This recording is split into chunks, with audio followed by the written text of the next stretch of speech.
अस्सलाम वालेकुम dear students, उम्मीद है आप सब खैरियत से होंगे। आज हमारा चैप्टर नंबर 3 का लेक्चर नंबर 5 है। हम दो टॉपिक डिस्कस करेंगे। पहला है इंटरमोलिकुलर फोर्सेस और सेकंड टॉपिक है bond energy and bond length. पहले हम समझते हैं इंटरमोलिकुलर फोर्सेस को। अब इससे पहले जो आपने केमिकल बॉन्ड्स पढ़ी थी ना, जैसा कि कोवेलेंट बॉन्ड है, कोऑर्डिनेट कोवेलेंट बॉन्ड है, आयनिक बॉन्ड, ये वो बॉन्ड्स होती हैं जो कि एक मॉलिक्यूल के अंदर होती हैं, एटम्स के दरमियान। जबकि जो इंटरमोलिकुलर फोर्सेस होती है ना, ये मॉलिक्यूल्स के दरमियान मौजूद होती हैं। अब सपोज ये मेरे पास दो HCl के मॉलिक्यूल मौजूद हैं। अब इसमें ये जो मैंने ब्लू लाइन शो की है ना, ये इन दोनों के दरमियान मौजूद है कोवेलेंट बॉन्ड, हाइड्रोजन और क्लोरीन के दरमियान। जबकि ये जो डॉटेड लाइन है ना, ये है इंटरमोलिकुलर फोर्स जो कि इन दो HCl के मॉलिक्यूल्स के दरमियान में मौजूद है। तो इसको हम रीड करते हैं। Intermolecular forces are also considered as binding forces just like chemical bond. जैसे केमिकल बॉन्ड बाइंड करती हैं ना, एटम्स को आपस में जोड़ती हैं, तो इसी तरह इंटरमोलिकुलर फोर्सेस जोड़ती हैं मॉलिक्यूल्स को, तो इसलिए इनको भी हम कह देते हैं बाइंडिंग फोर्सेस का। However the attraction between the molecule is much weaker then the chemical bond. अब चूँकि ये जो इंटरमोलिकुलर फोर्सेस है, ये मॉलिक्यूल्स के दरमियान है, ये वीक होती हैं, जबकि केमिकल बॉन्ड्स काफ़ी ज़्यादा स्ट्रॉन्ग होती हैं। These forces are believed to exist between all kinds of atoms and molecules when they are sufficiently close to each other।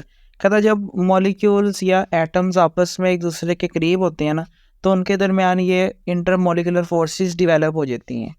Such intermolecular forces are also called as van der Waals forces. हम इनको एक और नाम भी देते हैं, wonder Waals forces का। These intermolecular forces bring the molecules close together and give particular physical properties to the substances in gases, liquid and solid state। अब ये intermolecular forces जो है, ये molecules को आपस में एक दूसरे के करीब ले आती हैं, जिसकी वजह से उनकी physical properties मुतासर होती हैं।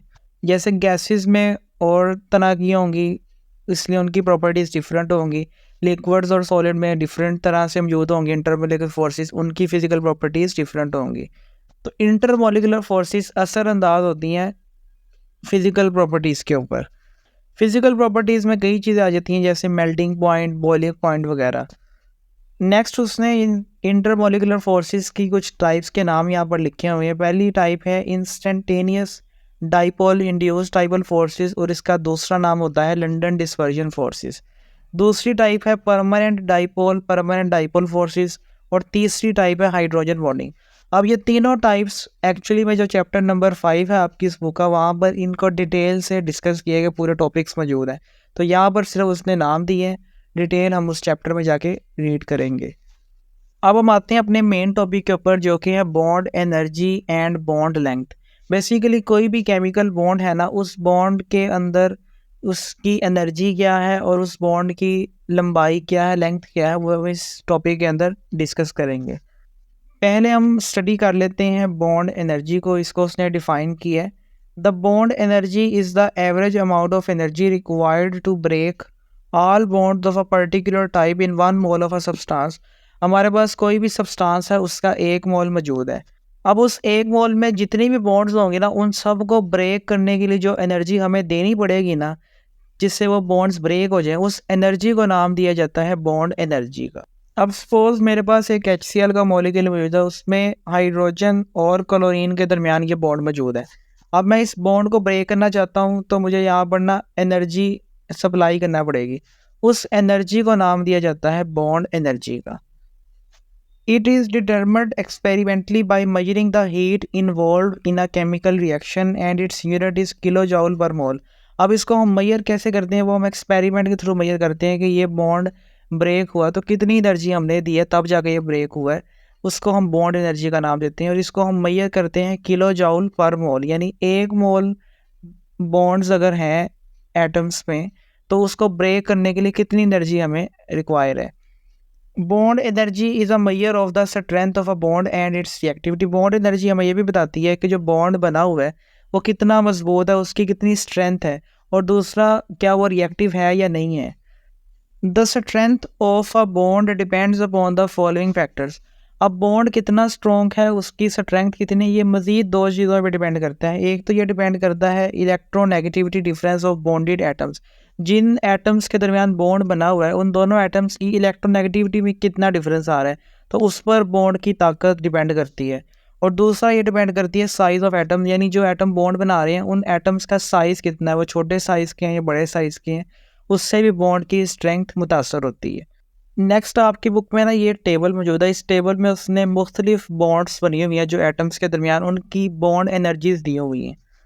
जैसे हाइड्रोजन बॉन्ड की एनर्जी है 432 किलो जॉल पर मोल, कार्बन ऑक्सीजन बॉन्ड की एनर्जी है 358, ब्रोमीन और ब्रोमीन के एटम्स के दरमियान की बॉन्ड एनर्जी है 193, कार्बन और ऑक्सीजन के दरमियान डबल बॉन्ड की एनर्जी है 745। तो इस तरह मुख्तलिफ एटम्स के दरमियान मुख्तलिफ टाइप्स की बॉन्ड की एनर्जी उसने यहाँ पर मैंशन की हुई है।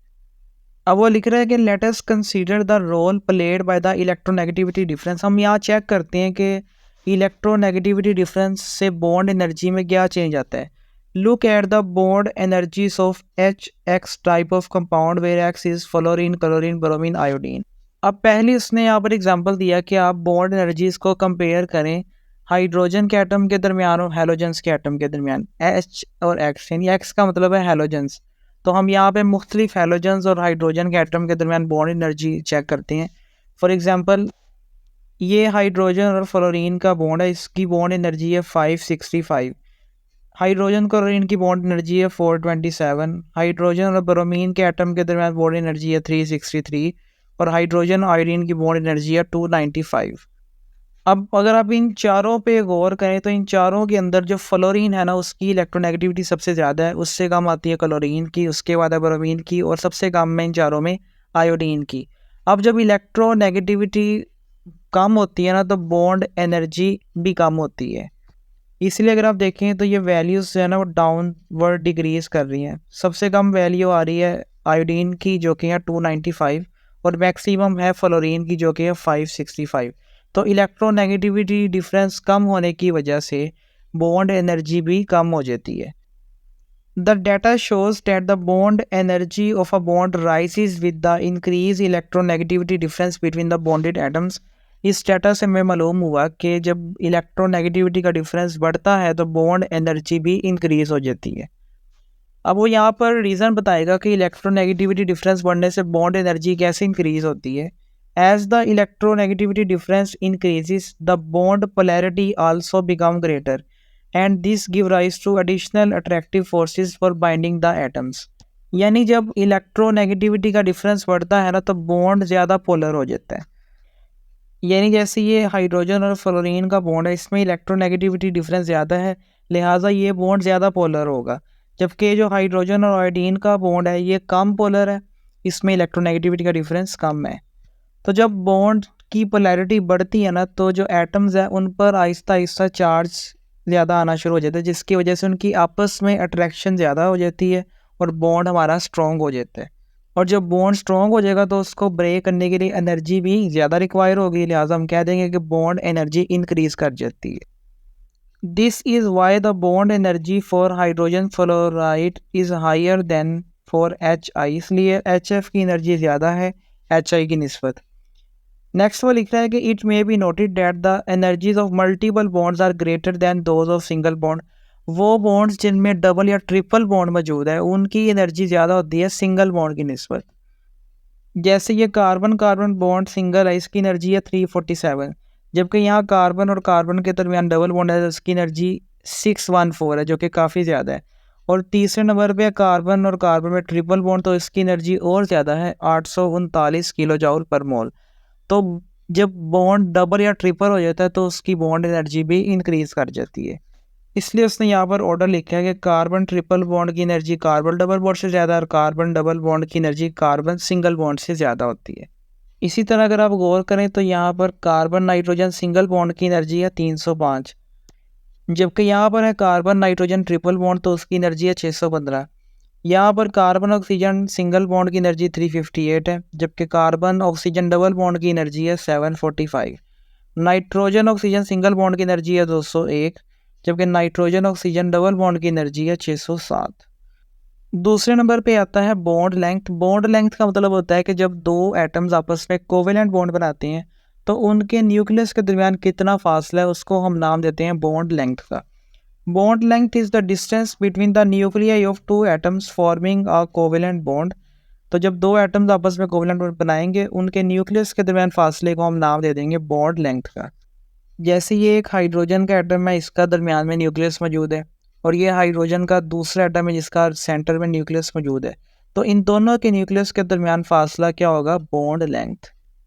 नेक्स्ट वो लिख रहा है कि the bond length are experimentally determined by physical technique. इसको भी हम एक्सपेरिमेंटली फाइंड करते हैं। कुछ हमारे पास टेक्निक होती हैं सच एज इलेक्ट्रॉन डिफ्रैक्शन, ये एक टेक्निक का नाम है, एक्स-रे डिफ्रैक्शन और स्पेक्ट्रल स्टडीज़। तो इनसे हम बॉन्ड लेंथ का पता लगा सकते हैं। The bond length of a bond is governed by many factors. अब बॉन्ड लेंथ भी ना कई फैक्टर्स पे डिपेंड करती है।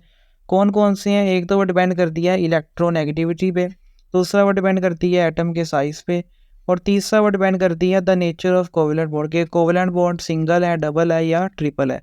तो इन फैक्टर से कोवेलेंट बॉन्ड लेंथ चेंज होती है। नेक्स्ट उसने यहाँ पर भी एक टेबल दिया है जिसमें उसने मुख्तलिफ बॉन्ड लेंथ्स शो की हुई है मुख्तलिफ एटम्स के दरमियान। जैसा कि हाइड्रोजन की बॉन्ड लेंथ है 74 और ये दी हुई है पिकोमीटर के अंदर। पिकोमीटर का मतलब होता है 10 की पावर -12। इसी तरह कार्बन ट्रिपल बॉन्ड की बॉन्ड लेंथ है 120। बोरॉन और फ्लोरीन की बॉन्ड लेंथ है 130। With an increase in the size of atoms the covalent bond strength also increases. जब एटम के साइज में इजाफा होता है तो उससे बॉन्ड लेंथ में भी इजाफा होता है, बॉन्ड लेंथ बढ़ती है। For example the carbon chlorine bond length is about 180 picometre whereas the carbon fluorine bond length is 135 picometre. This is because the chlorine atom is much larger. अब जैसे fluorine का size छोटा होता है इसलिए जब वो कार्बन के साथ बॉन्ड बनाएगा तो उसकी बॉन्ड लेंथ निकल रही है 135 जो कि कम है, और क्लोरीन का साइज ज़्यादा होता है इसलिए उसका जो कार्बन के साथ बॉन्ड है उसकी बॉन्ड लेंथ ज़्यादा है 180 पिकोमीटर। दूसरी बात वो लिख रहा है कि with the rise in electronegativity difference between the bonded atoms. जब एटम्स जिन्होंने बॉन्ड बनाया होता है उनके दरमियान इलेक्ट्रोनेगेटिविटी का डिफरेंस बढ़ता है, द बॉन्ड बिकम शॉर्टन। तो उनमें जो बॉन्ड होता है ना वो छोटा हो जाता है, क्योंकि इलेक्ट्रोनेगेटिविटी डिफरेंस बढ़ने से वो एटम्स एक दूसरे को ज़्यादा स्ट्रॉन्गली अट्रैक्ट करते हैं तो बॉन्ड लेंथ कम हो जाती है। For example the silicon fluorine bond length in SiF4 is found to be near 154 picometer, whereas the calculation of silicon fluorine bond from the covalent radii of silicon and fluorine is 181 picometer. अब वो कह रहा है कि हमारे पास एक bond है silicon और फ्लोरीन के दरमियान, हम इसकी बॉन्ड लेंथ फाइंड करना चाहते हैं। तो एक तरीका ये है कि आप इन दोनों की जो कोवेलेंट रेडियाई उनको प्लस कर दें। जैसे सिलिकॉन का कोवेलेंट रेडियाई आता है 117 पिकोमीटर, जबकि जो फ्लोरीन का कोवेलेंट रेडियाई है वो होता है 64 पिकोमीटर। तो अगर इन दोनों को हम प्लस करेंगे तो इन दोनों का आंसर निकलेगा 181 पिकोमीटर, यानी सिलिकॉन और फ्लोरीन के दरमियान बॉन्ड लेंथ है 181 पिकोमीटर। लेकिन जब एक्सपेरिमेंट किया गया, एक्सपेरिमेंट से जो बॉन्ड लेंथ सामने आई वो आई थी 155 पिकोमीटर, जो कि इस 181 से छोटी है। अब ये कम क्यों निकली है? इसकी वजह है इन दोनों की इलेक्ट्रोनेगेटिविटी। फ्लोरीन की इलेक्ट्रोनेगेटिविटी ज़्यादा है, सिलिकॉन की कम है। तो इस इलेक्ट्रोनेगेटिविटी के डिफरेंस की वजह से ना वो बॉन्ड हो गई है छोटी, इसलिए हमारे पास बॉन्ड लेंथ छोटी देखने को मिली है। नेक्स्ट वो लिख रहा है कि the electronegativity difference causes an ionic character in the covalent bond. जब इलेक्ट्रोनेगेटिविटी का डिफरेंस बढ़ता जाएगा ना उतना ही आयनिक करैक्टर ज़्यादा होता जाएगा कोवेलेंट बॉन्ड के अंदर, यानी कोवेलेंट बॉन्ड आयनिक बॉन्ड की तरफ जाती जाएगी जैसे जैसे इलेक्ट्रोनेगेटिविटी डिफरेंस बढ़ता जाएगा।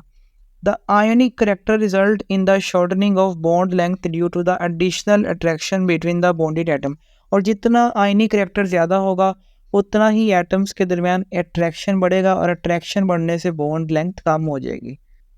नेक्स्ट उसने इस टॉपिक के साथ क्विक चेक 3.1 दिया है। क्वेश्चन नंबर ए है HI is a stronger acid and a robust reducing agent whereas HF is a weaker acid, explain.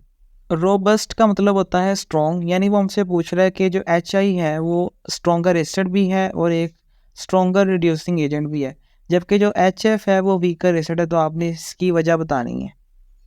HI is a stronger acid because HI bond is longer and weaker. अभी हमने पढ़ा था कि iodine का size ज़्यादा होता है, जिसकी वजह से हाइड्रोजन और आयोडीन की बॉन्ड वीक होती है। तो इसलिए उस बॉन्ड के वीक होने से जो हाइड्रोजन है ना वो ईजिली वहाँ से उतर जाता है, और जितना ईजिली हाइड्रोजन आयन उतरेगा उतना ही एसिड क्या हो जाएगा, स्ट्रॉन्ग हो जाएगा, making it easier to break and release hydrogen ion, जिसकी वजह से हाइड्रोजन आयन ईजिली रिलीज हो जाएंगे।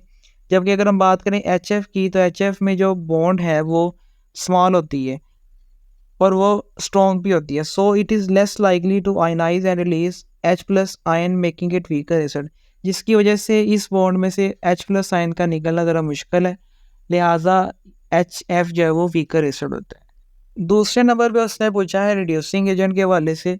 रिड्यूसिंग एजेंट का मतलब अगर कोई सब्सटेंस अपने इलेक्ट्रॉन्स ईजिली दे दे दूसरे सब्सटेंस को, तो हम कहते हैं स्ट्रॉन्गर रिड्यूसिंग एजेंट है। अब HI जो है वो स्ट्रॉन्गर रिड्यूसिंग एजेंट होता है, उसकी हम रीज़न पढ़ते हैं। Iodide ion is a larger ion, जो इसमें आयोडीन आयन है वो बड़ा आयन होता है क्योंकि आयोडीन का साइज ज़्यादा होता है। And it can donate electrons more easily, जिसकी वजह से ये अपने इलेक्ट्रॉन्स ईजिली डोनेट कर सकते हैं, making HI a better reducing agent, जिसकी वजह से HI है वो अच्छा रिड्यूसिंग एजेंट बन जाता है क्योंकि इलेक्ट्रॉन ईजिली प्रोवाइड कर देते हैं। While F- is a small and highly electronegative, जबकि अगर हम फ्लोरीन आयन की बात करें तो एक तो इसका साइज स्मॉल है, जिसकी वजह से इसका इलेक्ट्रॉन देना मुश्किल हो जाता है, so it does not give up electrons easily, making HF a poor reducing agent, जिसकी वजह से जो HF है वो पुअर रिड्यूसिंग एजेंट हो जाता है क्योंकि वो अपने इलेक्ट्रॉन ईजिली डोनेट नहीं कर पाता। सेकंड क्वेश्चन है acetylene is more stable then ethene, can you explain. वो पूछ रहा है कि जो एसिटाइलिन है वो ज़्यादा स्टेबल क्यों है इथीन की निस्बत, आपने वजह बतानी है। अब जो एसिटाइलिन है ना उसमें कार्बन और कार्बन के दरमियान ट्रिपल बॉन्ड होती है, जबकि इथीन में कार्बन और कार्बन के दरमियान डबल बॉन्ड होती है। अब जो बॉन्ड ज़्यादा स्टेबल होता है ना उसको उतनी ही एनर्जी ज़्यादा चाहिए होती है ब्रेक होने के लिए। और अभी हमने टेबल में देखा था कि जो कार्बन कार्बन ट्रिपल बॉन्ड था उसकी बॉन्ड एनर्जी ज़्यादा थी क्योंकि वो ज़्यादा स्टेबल होता है, जबकि कार्बन डबल बॉन्ड कार्बन की जो एनर्जी है वो निस्बतन कम थी, तो इसकी स्टेबिलिटी भी कम थी। A triple bond in acetylene has a higher bond energy than a double bond in ethene।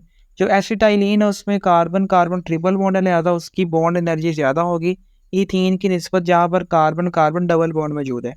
This means more energy is required to break the carbon triple bond than carbon double bond, लिहाजा हम कह सकते हैं कि carbon triple bond carbon को break करने में ज़्यादा एनर्जी यूज़ होगी, इसकी बॉन्ड एनर्जी ज़्यादा है।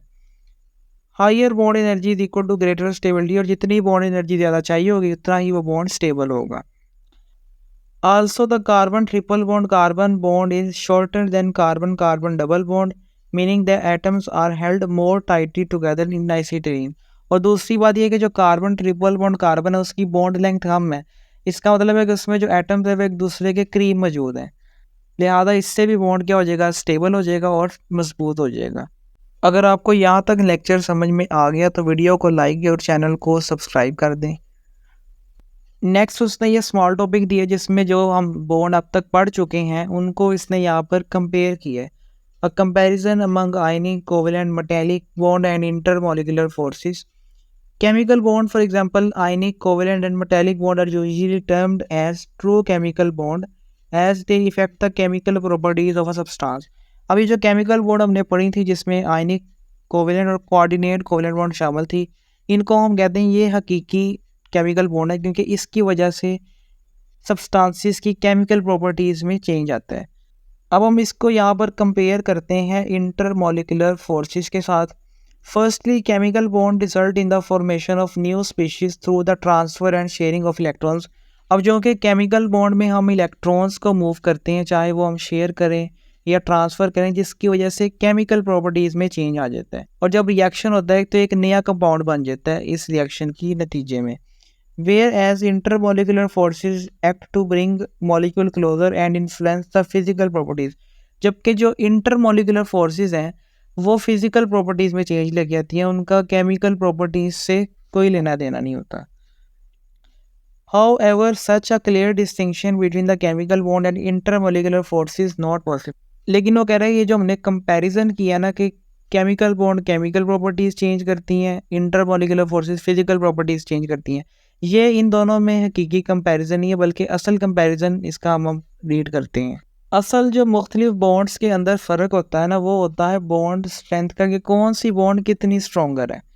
The distinctive feature of the chemical bond in intermolecular forces is their bond strength. तो इंटरमॉलिक्यूलर फोर्सेस और केमिकल बॉन्ड में असल फ़र्क होता है उनकी बॉन्ड स्ट्रेंथ का। The strength of a force is measured by the bond energy. और अभी हमने पढ़ा है कि बॉन्ड की स्ट्रेंथ हमें पता लगती है बॉन्ड एनर्जी से। अगर बॉन्ड एनर्जी ज़्यादा होगी, इसका मतलब वो बॉन्ड ज़्यादा स्ट्रॉन्गर होगा। नेक्स्ट उसने यहाँ पर भी एक टेबल दिया है जिसमें उसने मुख्तलिफ टाइप्स की यहाँ पर बॉन्ड लिखी हैं और इधर उसने उनकी बॉन्ड एनर्जीज को कंपेयर किया हुआ है। The bond energy of ionic bond sodium chloride is 760 kilojoule per mole is highest, followed by the covalent bond and average hydrogen bond 20-25 kilojoule per mole. अगर आप इस टेबल को देखें तो इसमें सबसे हाईएस्ट बॉन्ड एनर्जी है 760, और वो किसकी है? आयनिक बॉन्ड की, जो कि सोडियम क्लोराइड के अंदर मौजूद है। तो हम कह सकते हैं कि आयनिक बॉन्ड सबसे स्ट्रॉन्ग बॉन्ड होती है। उसके बाद अगर देखें तो बॉन्ड आती है ऑक्सीजन हाइड्रोजन बॉन्ड, जो कि कोवेलेंट बॉन्ड है, जिसकी एनर्जी है 464। तो आयनिक बॉन्ड से कम स्ट्रॉन्गर होती है कोवेलेंट बॉन्ड। और तीसरे नंबर पर उसने यहाँ पर दिया है हाइड्रोजन बॉन्ड, जिसकी एनर्जी है 20 से 25 या 20 से 50 kilo joule per mole. It shows that the ionic bond is the strongest form of chemical bonding. तो ये चीज़ हमें बताती है कि जो आयनिक बॉन्ड है वो केमिकल बॉन्ड में सबसे ज़्यादा स्ट्रॉन्ग होती है। It also revealed that the chemical bond are generally much stronger than the intermolecular forces. और अगर हम देखें ये तीनों बॉन्ड जो है ना वो स्ट्रॉन्गर हैं इंटरमोलिकुलर फोर्सेज से। नेक्स्ट वो लिख रहे हैं कि the permanent dipole forces and London dispersion forces are even weaker as indicated by their low bonded energy। अब ये दोनों जो उसने यहाँ पर मेंशन किए हैं, डाइपोल फोर्सेस और लंदन डिस्पर्जन फोर्सेस, ये इंटरमोलिकुलर फोर्सेस की टाइप्स हैं और इनकी एनर्जी अगर आप देखें तो वो काफ़ी कम है केमिकल बॉन्ड की निस्बत। The metallic bond is mostly elaborated in terms of electrostatic forces, although some theories suggest that it may be of covalent nature। अब यहाँ पर उसने मेटेलिक बॉन्ड का जिक्र नहीं किया, क्योंकि मेटेलिक बॉन्ड के बारे में ये कन्फर्म नहीं है कि ये किस कैटेगरी की है। कुछ थ्योरीज के मुताबिक ये आयनिक बॉन्ड की तरह, क्योंकि यहाँ पर इलेक्ट्रोस्टैटिक इंट्रैक्शन होते हैं, यानी ऑपोजिट चार्जेस अट्रैक्ट करते हैं, जबकि कुछ थ्योरीज कहती है कि ये कोवेलेंट बॉन्ड की तरह, इसलिए यहाँ पर उसने इसको क्लियरली मेंशन नहीं किया। In any case the metallic bond is weaker then both the ionic and covalent bond. तो कहता है लेकिन जो भी कैटेगरी इसकी हो, ये आयनिक और कोवेलेंट से बहरहाल वीकर होती हैं। The average bond energy of metallic bond is around 100 to 150 kilojoule per mole. इसकी एवरेज बॉन्ड एनर्जी है 100 से 150 किलो जूल पर मोल।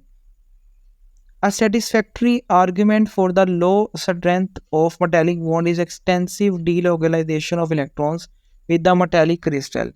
जो मेटेलिक बॉन्ड होती है ना वो मौजूद होती है मेटल्स के अंदर, जैसे लोहा है, सोडियम है। मेटेलिक बॉन्ड में होता क्या है कि जो मेटल के एटम्स होते हैं ना उनके इलेक्ट्रॉन्स ना डीलोकलाइज हो जाते हैं, यानी वो अपने एटम से निकल जाते हैं, जिसकी वजह से मेटल के एटम्स पर चार्ज आ जाता है पॉजिटिव का। अभी आपको ये ब्लू सर्कल नज़र आ रहे हैं, ये मेटल के एटम्स हैं जिनके इलेक्ट्रॉन्स आखिरी शेल वाले ना रिमूव हो जाते हैं, वो इधर उधर मूव करना शुरू कर देते हैं। तो ये जो आपको पिंक कलर में शो किए हुए ये हैं मेटल के इलेक्ट्रॉन्स जो कि फ्री हैं, इधर उधर मूव कर रहे हैं। अब यहाँ पर पॉजिटिव चार्जेस मौजूद हैं और नेगेटिव चार्जेस भी मौजूद है जो कि इलेक्ट्रॉन्स पर है, जिसकी वजह से इन दोनों में ना अट्रैक्शन डेवलप हो जाती है और इसी को हम नाम देते हैं मेटेलिक बॉन्डिंग का। तो इसीलिए उसने यहाँ पर लिखा है कि हम मेटेलिक बॉन्ड की स्ट्रेंथ को कम क्यों शो करते हैं आयनिक और कोवेलेंट से, क्योंकि यहाँ पर जो इलेक्ट्रॉन्स है ना वो अपनी जगह पर फिक्स नहीं रहते, वो डीलोकलाइज हो जाते हैं, जिसकी वजह से इसकी स्ट्रेंथ थोड़ी सी कम हो जाती है आयनिक और कोवेलेंट बॉन्ड की निस्बत। यहाँ पर आपका लेक्चर कंप्लीट होता है। उम्मीद है आपको ये लेक्चर समझ में आया होगा। अगर आपको वीडियो अच्छी लगी तो वीडियो को लाइक, शेयर और चैनल को सब्सक्राइब कीजिएगा। आपसे मुलाकात होगी नेक्स्ट लेक्चर में। अल्लाह हाफिज़।